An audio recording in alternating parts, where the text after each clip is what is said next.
Joining me now, I have Vice President for Policy at the Jewish Institute for National Security of America, Blaise Misztal. Blaise, good morning to you. What do you make of all these mixed signals, mixed messaging? The president saying he's in these final stages of talks with Iran, but not ruling out resuming strikes. Also that he's not in a rush. What's your takeaway? Hey, good morning, Marky. It's good to be with you. It does seem like there's two different sides to what President Trump is saying or talking about in his approach to Iran.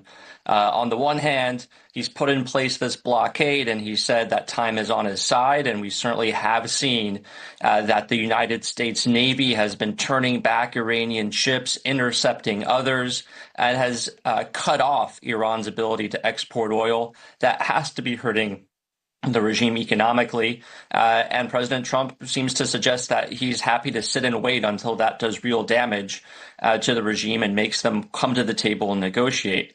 But on the other hand, as in that clip that you just played, President Trump keeps saying that he's ready to go back to the fight, that if there isn't a deal soon, that he's going to come back and hit Iran. We are now in the 7th week of what was supposed to be a 2-week ceasefire to give diplomacy a chance.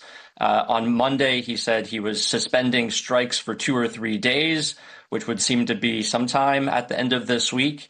And I think that is sending mixed messages to Iran. It is suggesting that the United States isn't actually willing to go back to the fight. And I think that undermines President Trump's leverage and makes these talks harder. So I think we need to pick a strategy here. Either it's we give Iran a deadline and then go back to war, or we let the blockade do its work and be willing to wait indefinitely. But we need to pick one. Yeah, and curious when he's going to make that decision and make a next move. The core sticking point still remains uranium enrichment. The U.S. wants it surrendered, wants enrichment halted for at least 12 to 15 years. Iran has declared enrichment non-negotiable. Is there any version of this deal, Blaise, that bridges that gap, or are these two positions simply irreconcilable? Yeah, it certainly seems like there hasn't been significant progress made on this fundamental question of what happens to Iran's enrichment program. There's a couple elements to it. One is, all of Iran's enriched uranium, which is currently buried under rubble, what happens to it?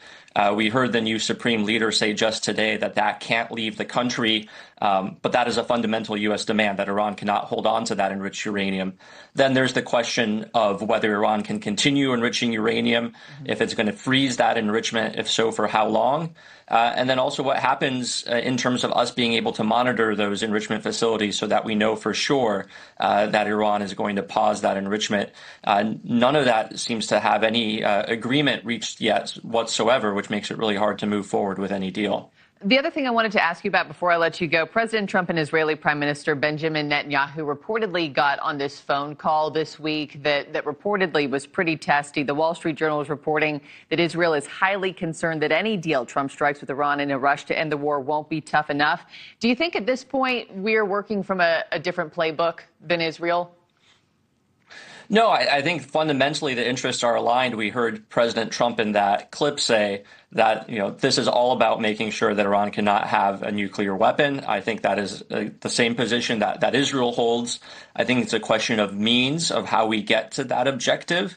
And I think what the Israelis are saying is what we're seeing, that the Iranians are not going to agree to a serious deal. And we've certainly seen them continue to drag their feet, continue to reject U.S. proposals. And so I think the question is, at what point does President Trump say enough is enough and that there is no deal to be had here? Yeah, and the question of how this all will come to an end still remains a mystery this morning. Blaise Misztal, always a pleasure to have you. Thank you. Thank you, Marky.